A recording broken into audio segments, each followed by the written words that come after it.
Assalamualaikum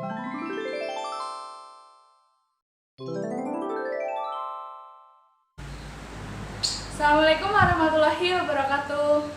Waalaikumsalam warahmatullahi wabarakatuh.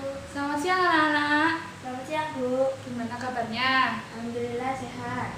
Alhamdulillah. Udah pada makan kan? Udah. Alhamdulillah udah kenyang berarti ya. Kalau udah kenyang berarti jangan ngantuk. Kalau biasanya tuh kalau udah kenyang itu ngantuk. Kalau lapar nggak bisa mikir ya, serba salah ya. Jadi makan itu yang cukup, jangan berlebihan.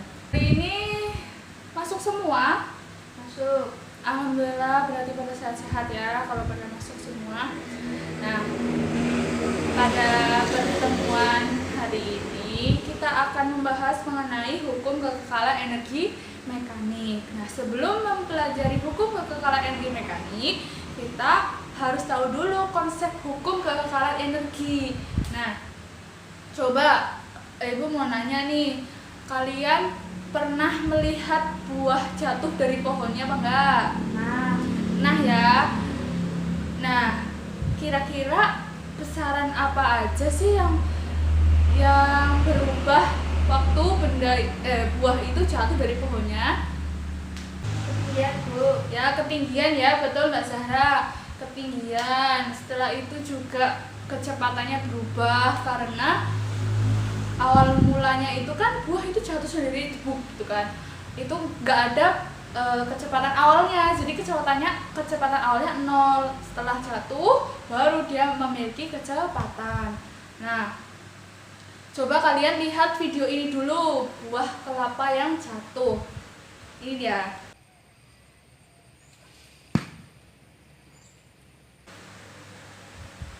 Gimana anak-anak, setelah kalian melihat video buah kelapa jatuh dari pohonnya, pertanyaan apa yang muncul di benak kalian setelah melihat video tadi? Saya, Bu. Ya, Mbak siapa? Nabila. Oh ya, Mbak Nabila. Lupa. Silakan Mbak, pertanyaannya apa? Mengapa semakin buah tersebut mendekati tanah, kecepatannya semakin bertambah dan ketinggiannya semakin berkurang? Nah, mengapa kecepatannya itu semakin bertambah sedangkan ketinggiannya itu semakin berkurang saat buah itu jatuh mendekati tanah. Nah, coba kita diskusi bersama-sama ya untuk menjawab pertanyaan tadi, untuk mengetahui konsep hukum kekekalan energi, hukum kekekalan energi mekanik, dan persamaan hukum kekekalan energi mekanik. Sekarang Ibu mau bagi kelompok. Yuk berhitung. Jadi berhitung 1 sampai 8. Kemudian dilanjut 1 sampai 8 sampai habis. Setelah itu kelompok 1 dengan kelompok 1 di sini, duduk di sini. Kemudian kelompok 2 di sini, kelompok 3 di sini, kelompok 4 di belakangnya kelompok 3. Terus kelompok 5, 6, 7, 8. Oke, paham ya?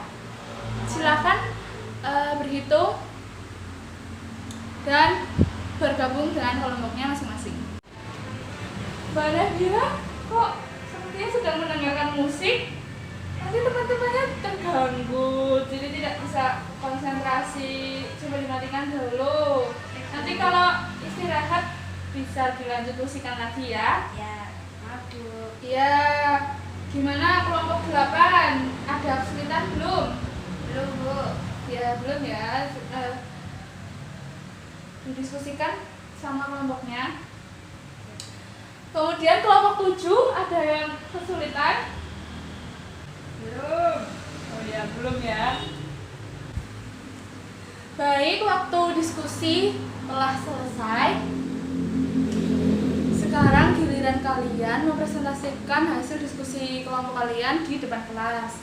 Nah, 2 sampai 3 kelompok mempresentasikan hasilnya ya. Untuk kelompok pertama nih, siapa yang mau maju duluan? Kelompok 8, Bu. Ya, bagus. Kelompok 8, silakan perwakilan saja satu.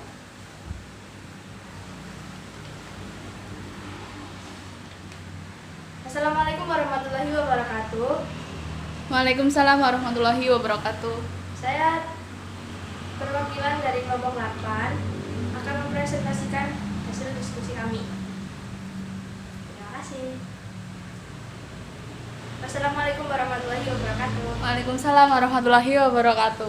Ya, beri aplaus untuk kelompok 8. Bagus ya hasil diskusinya. Nah, selanjutnya dari kelompok mana? Kelompok 7. Ya, silakan kelompok 7. Iya, bagus. Tepuk tangan untuk kelompok 7. Sekarang kita bahas bersama saja ya mengenai konsep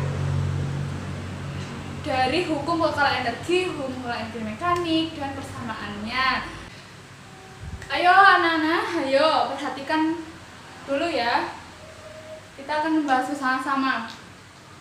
Tadi digambarkan ada buah kelapa jatuh dari pohon. Set. Nah, dengan ketinggian H kan. Nah, tadi semakin buah kelapa ini jatuh mendekati tanah, maka kecepatannya akan semakin bertambah dan ketinggiannya akan semakin berkurang. Ya, betul ya.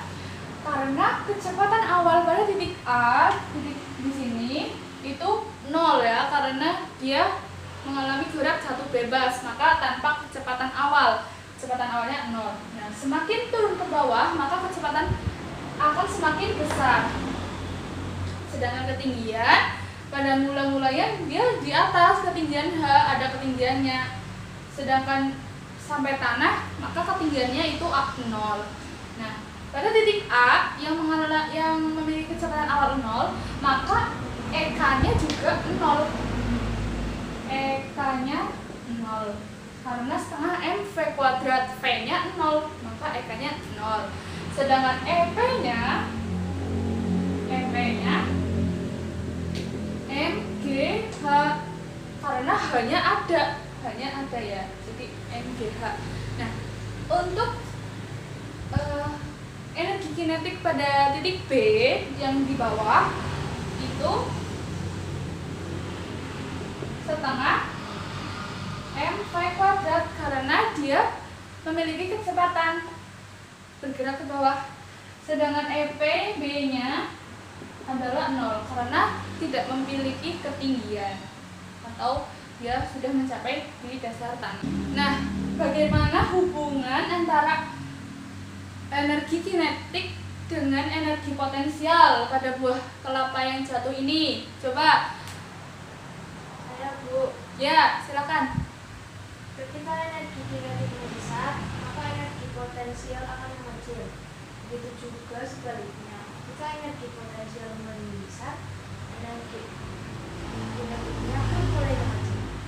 Ya, betul ya. Ketika energi potensial besar, maka energi kinetiknya mengecil. Sedangkan ketika energi kinetiknya besar, maka energi potensialnya mengecil. Nah, untuk buah kelapa yang jatuh bebas ini, energi potensial berubah menjadi energi kinetik. Gitu ya, anak-anak? Ya, Bu. Dari pembahasan ini dapat disimpulkan bahwa hukum kekalahan energi adalah, ada yang tahu? Saya. Ya, Mbak Rina. Hukum kekekalan energi menyatakan bahwa energi dapat berubah dari bentuk satu ke bentuk yang lainnya. Ya, betul ya. Tepuk tangan untuk Mbak Rina, tapi kurang tepat. Hukum kekekalan energi menyatakan bahwa energi tidak dapat diciptakan dan dimusnahkan, tetapi hanya dapat berubah dari satu bentuk ke bentuk energi yang lain, gitu ya. Selanjutnya kita akan membahas kegiatan 2 ya.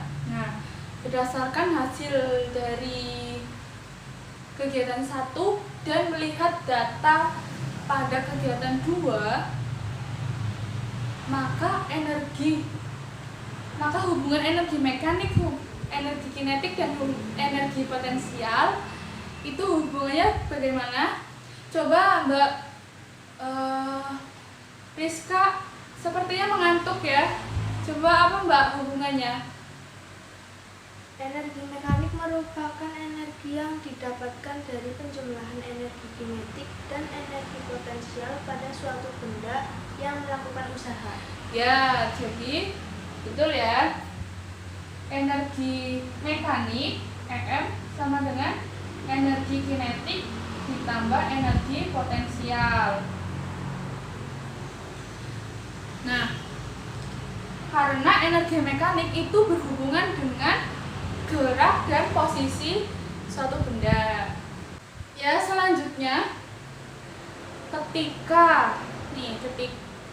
tidak ada gaya non konservatif, maka energi mekanik tersebut akan selalu konstan ya, dimanapun dia berada, titiknya di A atau di B atau di tengah-tengah sini, maka energi mekaniknya selalu konstan.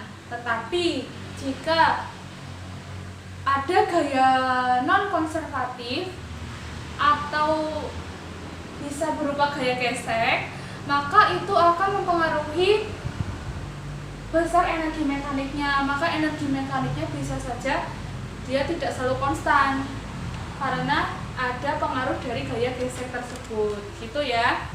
Nah, dari pembahasan tadi bisa disimpulkan bahwa hukum bakalan energi mekanik adalah, coba siapa? Saya Bu. Ya, Mbak Rani. Energi mekanik sistem pada posisi apa saja akan selalu tetap selama tidak ada gaya non konservatif yang bekerja. Ya, betul sekali. Tepuk tangan ya untuk Mbak Rani. Mbak Rani dari kelompok mana, Mbak? 7, Bu. Oh ya, 7.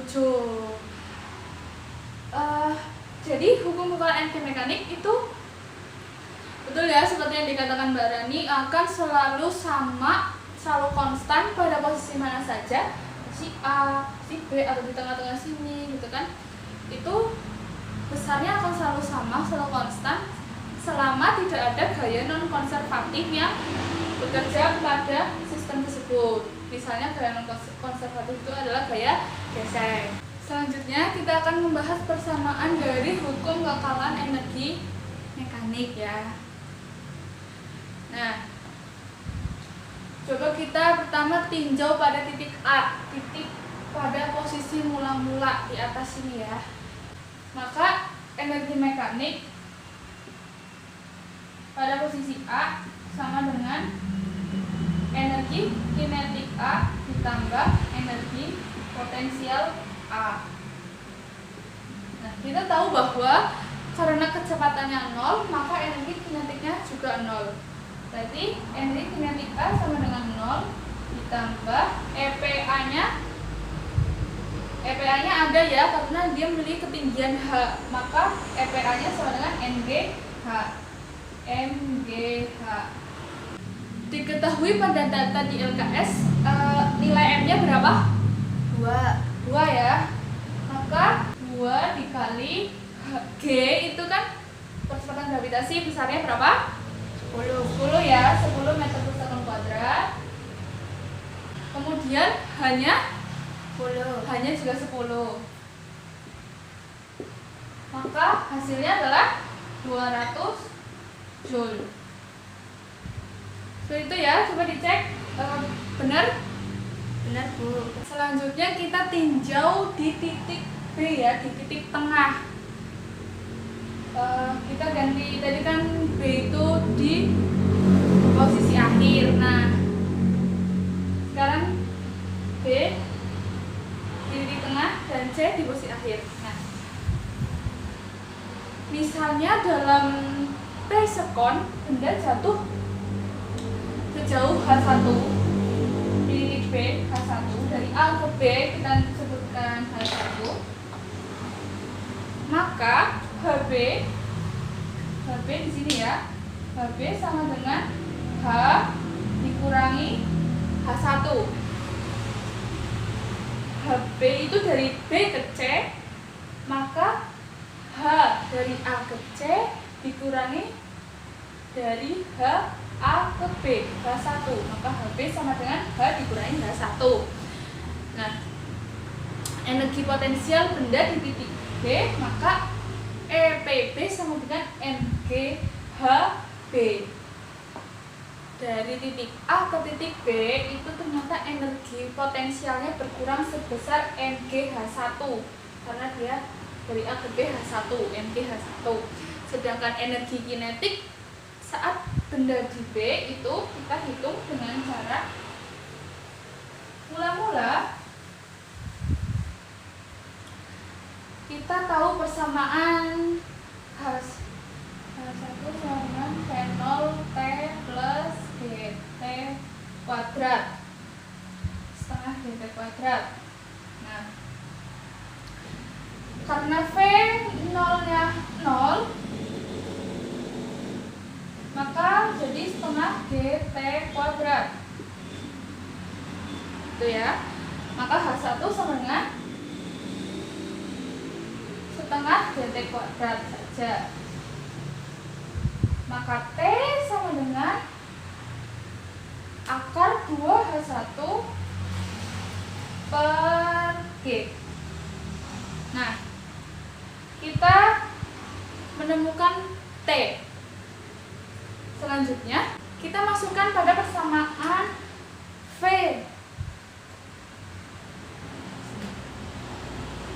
V sama dengan V0 plus GT.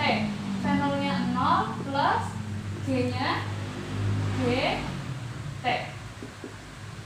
Maka tinggal G dan T kan. Nah, G terus T nya, T ini dimasukkan akar 2H1 per G, akar 2H1 per G.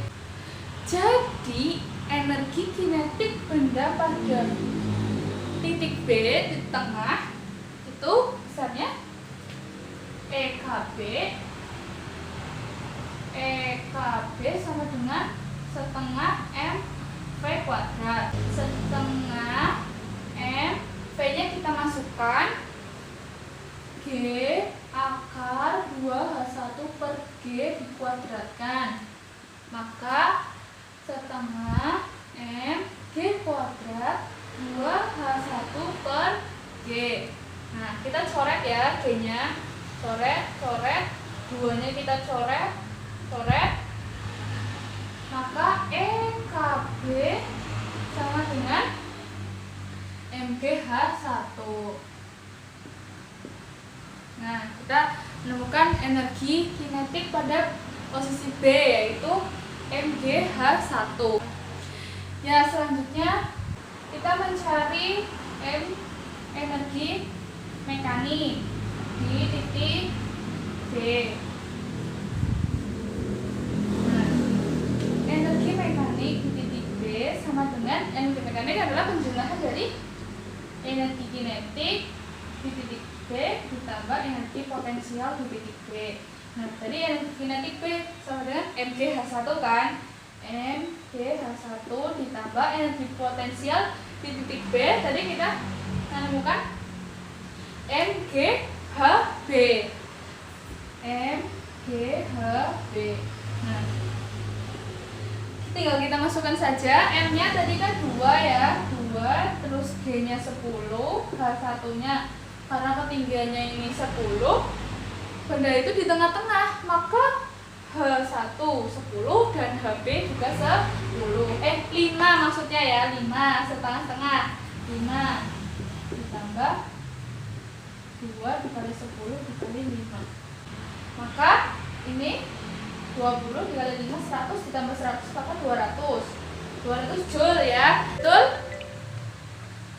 Ya, bagus. Selanjutnya kita tinjau di titik C ya, titik C yang paling bawah, yang terakhir. Maka energi mekaniknya, energi kinetik di titik C ditambah energi potensial di titik C. Energi kinetiknya ada ya, kecepatannya setengah mv kuadrat ditambah EPC nya 0 karena dia sudah berada di bawah, di dasar permukaan, dasar tanah, bukan 0. Maka setengah M-nya 2, V-nya situ berapa V-nya? 14,143 ya. 14,143. Bisa ya angkanya dikuadratkan. Maka 14,143 dikuadratkan menghasilkan berapa? 200 joule ya. Nah, maka dapat diambil kesimpulan. Jadi besarnya energi mekanik di titik A berapa? 200 joule kan? Terus energi mekanik di titik B juga 200. Energi mekanik di titik C 200. Maka dapat disimpulkan bahwa energi mekanik di setiap titik besarnya sama ya atau konstan. Maka dapat diambil kesimpulan dari pembahasan tadi EMA sama dengan EMB ditambah sama dengan EMC. Nah, seperti itu. Jadi bunyi samaan hukum kekalaan energi mekanik itu selalu konstan di setiap titiknya selama tidak ada gaya non konservatif yang bekerja. Seperti itu ya anak-anak semuanya. Ya Bu. Untuk tindak lanjut dari diskusi hari ini, Ibu akan memberikan apa? Bukan hadiah ya, memberikan tugas mengerjakan soal latihan di rumah ya. Kalian itu di rumah juga dibaca lagi biar nggak cepat lupa. 5 soal saja nanti dikerjakan, kemudian minggu depan dikumpulkan. Begitu ya? Ya Bu. Baik, kita cukupkan pembelajaran hari ini. Terima kasih atas perhatiannya. Sampai jumpa minggu depan. Wassalamualaikum warahmatullahi wabarakatuh. Waalaikumsalam warahmatullahi wabarakatuh.